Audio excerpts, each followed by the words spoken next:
Chapter 1. A few white seabirds adorned the azure sky, preventing the boundless expanse of cloudless blue from appearing overly monotonous. The ocean and sky melded into one, the surface of the water shimmering like silk, gently rippling with the caress of a breeze. The golden beach bore not a trace of man-made litter. A picturesque and tranquil scene, which, if it were in my homeland, would undoubtedly be developed into a five-star tourist attraction. In the next moment, a thunderous crack shattered the tranquility. A bolt of black lightning, as thick as a barrel, suddenly descended from the heavens, as if it had a predetermined target, hurtling straight toward a specific spot on the beach.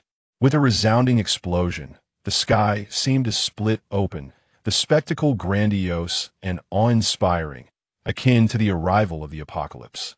From deep within the island, a flock of birds took flight from the treetops, squawking in alarm. The black lightning, connecting the heavens and the earth, persisted for over 10 seconds before gradually dissipating, allowing the sky to regain its brightness. Such an extraordinary phenomenon could only be attributed to either a fellow practitioner undergoing tribulation or a poor soul crossing over. There was no need for panic from behind the screen. Everything returned to calm. The spot where the lightning struck had formed a deep crater with a diameter of 100 meters, the area around it charred black. The sand within the pit had been seared by the intense heat into a heap of glassy shards, glimmering as they reflected the sunlight, creating a captivating spectacle. At the center, the residual violent energy manifested as countless tiny electric arcs, darting through the air like serpentine dragons, accompanied by a crackling sound. Caw-caw. In the sky, a seabird approached the scene of the incident with excitement, its eyes brimming with intelligence. In the pit, cough, cough. Logue finally regained consciousness, struggling to lift his heavy eyelids. The pervasive numbness in his body rendered him unable to rise despite his efforts. What on earth happened? My limbs seemed utterly unresponsive. His mind felt foggy, as if suffering from a hangover. Like many of his peers, Logue was an ordinary orphan from Blue Star, overwhelmed by the demands of work and the burdens of life. Thus, he had become a seasoned angler at a young age. On weekends, when he wasn't required to work overtime, he would go fishing by the riverside, indulging in the leisurely retirement lifestyle he aspired to, hoping to endure until the perpetually postponed retirement age. Little did he expect that a mere fishing trip would lead to such a dramatic turn of events. Am I still alive? By the way, where is this place? I shouldn't be here. I should be in a hospital recovering. Could it be that a single course of treatment sent me spiraling into another world? Having pieced together this sequence of events, Logue cursed inwardly. It's all that wretched old man's fault. He threw farther than me and kept provoking me with his smug little eyes. How could I endure that? It led me to overexert myself. Indeed, impulsiveness was the devil. With his senses still not fully restored, Logue could only stare blankly at the sky. He noticed a large white bird rapidly approaching him, yet he paid it little mind. Isn't it normal to see birds in the sky? However, as the large bird drew near, Logue couldn't help but widen his eyes in astonishment, nearly popping them out of their sockets. What the hell? This is not normal. What new species is this? The white bird appeared somewhat anthropomorphized, sporting a maroon backpack around its neck and a white aviator cap atop its head, emblazoned with a large letter N at the center. Even more absurdly, the bird was flying with one wing while rummaging through its backpack with the other. Clack, clack, clack. Before long, the bird extracted a snail with large, expressive eyes from its bag, its feathers as dexterous as human fingers, snapping pictures of Logue in midair. This bizarre display left Logue utterly dumbfounded. Strange birds, and even stranger snails, why do I not only feel no sense of dissonance, but also a strange sense of familiarity?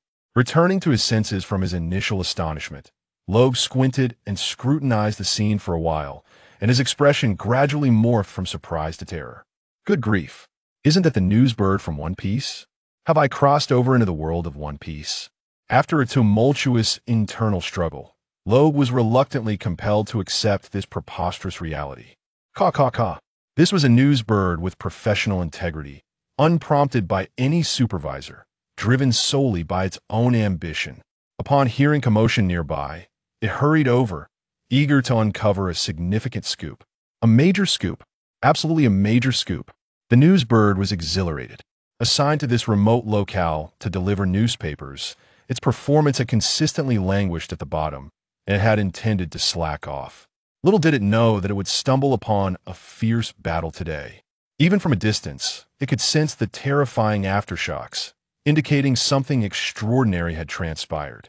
Could it secure the headline for tomorrow and ascend to new heights in its avian career? Caw, caw, caw. Let me see who is fighting.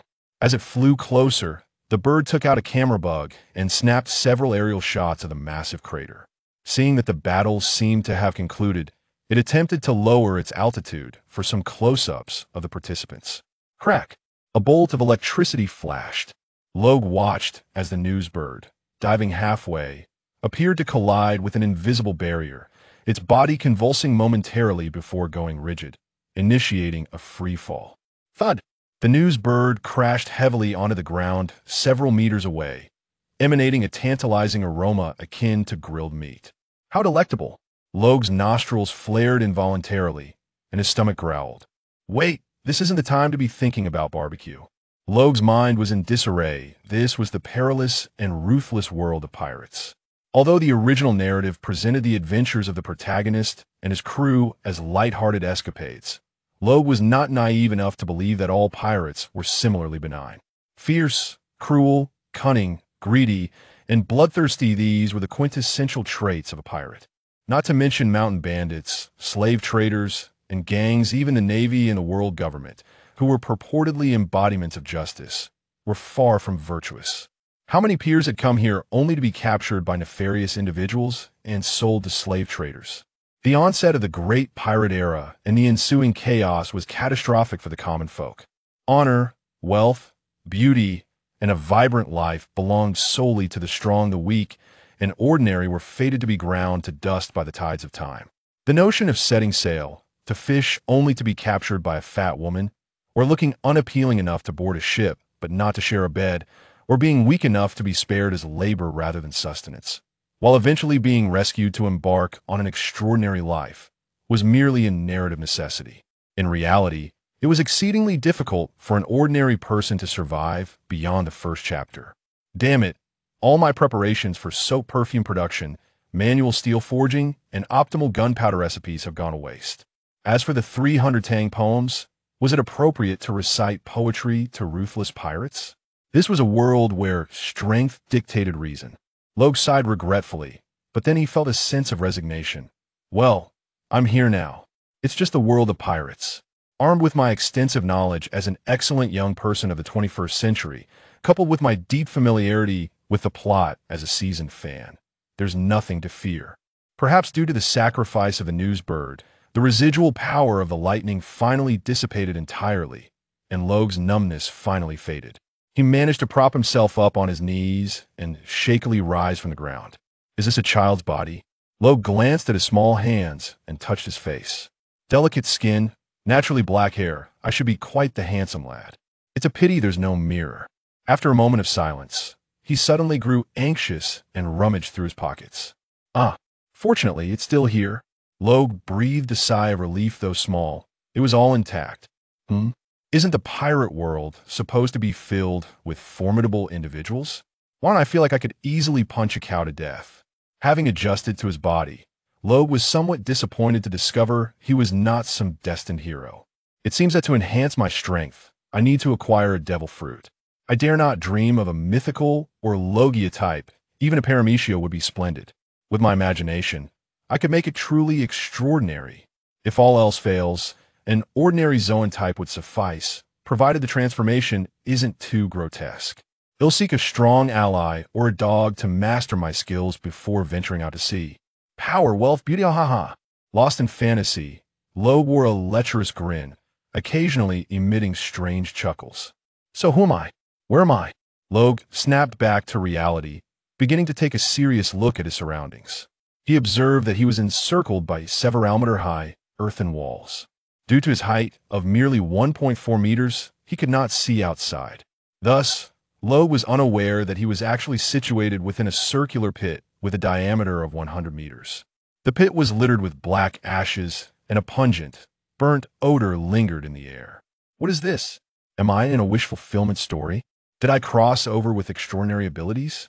Is this devastation around me the result of the hidden primal power within me? In a world where a single punch could level a mountain and a single sword could sever seas, creating a small crater of 100 meters was hardly excessive, however. Logue was clearly overthinking it. What's this? At this moment, Logue finally discovered a woman with short golden hair lying motionless on the ground beside him. Her fur coat, charred and blackened, blended seamlessly with the surrounding environment, making it difficult to notice her unless one looked closely. The original's mother? Is this how I begin as an orphan, losing my mother right at the start? Seeing the woman lying on the ground, utterly still and uncertain of her fate, Logue felt no fear of being taken advantage of. He crouched down, exerting all his strength with his slender arms, his face flushed with effort as he managed to help the woman up. Before him lay a woman with short, wavy golden hair, her features exquisite, adorned with vibrant red lips, appearing to be in her 40s. Despite the multitude of fine lines on her face and her current disheveled state, traces of her former beauty remained, her allure still evident. This person seems familiar. Logue pondered, stroking his chin in thought, until suddenly he smacked his forehead in realization. Oh my, is this not Stussy, the Queen of Pleasure Street? But why does she appear to be a middle-aged version? Logue's expression shifted as he grasped the gravity of the situation, a look of horror dawning in his eyes, a very serious matter indeed. If this individual were truly Stussy from CP0, then according to her age, would it not mean it is now between the years 1540 and 1550 of the Sea Circle calendar? Hasn't the Marineford War already transpired 2 or 3 decades ago? While he was indeed curious whether Im had eliminated the Straw Hat and returned to slumber awaiting the next Joy Boy, or if the Straw Hat had successfully toppled the Celestial Dragons, ending their 800-year reign, the reality was that the opportunity had long since passed. Perhaps the plot I am familiar with is now documented in greater detail in elementary school history textbooks, but what use is that? Logue lamented internally, as contemplating certain matters only deepened his sense of despair. Slap! Slap! Logue slapped himself twice, seeking to regain his composure and consider his next steps in light of the loss of his ability to foresee the future. Alas, forget it. Given the protagonist's tendency to triumph, it is likely that world peace has already been achieved. I could be traveling the globe, witnessing its wondrous and magnificent vistas, savoring delectable cuisines I have yet to taste, and perhaps enjoying a beautiful encounter. A farming narrative isn't entirely unacceptable either. With tear-filled eyes, Logue was suddenly blinded by a glimmer reflecting off something, prompting him to instinctively glance over. It was then he noticed a pair of fashionable sunglasses perched atop the woman's head, and upon looking further, he saw a large gold chain around her neck. Ding! His mind jolted as a piece of information from his past life regarding the world of One Piece flashed through his thoughts, and Logue's gaze gradually brightened. Miss Bakken. Indeed, this is not the elderly Stussy, but rather the younger version of Miss Bakken. Logue was exhilarated, gesturing with enthusiasm. The person before him was indeed Stussy, but not the CP0 version. She was Bakkengom Stussy. Goodness, Oda, you sly fox, the difference between a woman's youth and old age is so stark. Had I not been informed beforehand that Stussy is a clone of Miss Bakken, how could I have ever guessed this? If that were the case, then it must be at least 20 to 30 years until the outbreak of the Marineford War. Ha ha ha, ha ha ha ha. Perhaps I too can ride the wave of a new era. The vast world holds immense potential. Logue, who was once adept at offering others motivational speeches, felt his own heart surge with fervor for the first time. Ah, so am I that fool? No, rather, this body is that of the foolish giant from the original work. Edward Weevil, the child who was often seen alongside Bakinwa sent that Weevil, a future member of the 7 Warlords of the Sea, self-proclaimed Whitebeard II, with a bounty of 480 million berries, acknowledged even by Admiral Kazuru as possessing terrifying strength akin to that of a young Whitebeard.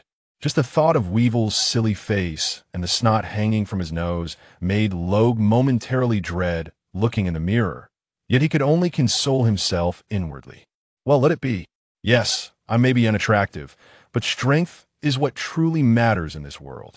A single flaw can ruin all. Perhaps successful weight loss could lead to a transformation in appearance. Logue gazed with pride at his slender arms and legs, realizing how fleeting this delicate frame would be. He envisioned himself growing into a towering figure nearly 7 meters tall. Soon, he would only be able to reminisce about this fragile state. Hey, wake up! Are you all right? Logue gently patted Miss Bakken, attempting to rouse her.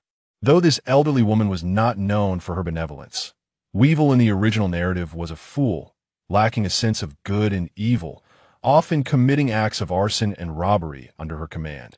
Yet, for now, she was at least an ally. As a mere child, Logue found himself in a predicament. Navigating the seas was a daunting challenge, and even leaving this place was a pressing concern. Perhaps I should endure for now. Once I am stronger, I can fly solo. Logue dismissed the notion of sending her on her way. However, Miss Bakken, though still alive, was in a state of diminishing vitality, drawing more breaths than she had left. Without any tools or first aid medications, Logue could only focus his mind and perform a set of essential CPR skills, awaiting a miracle. It seemed futile.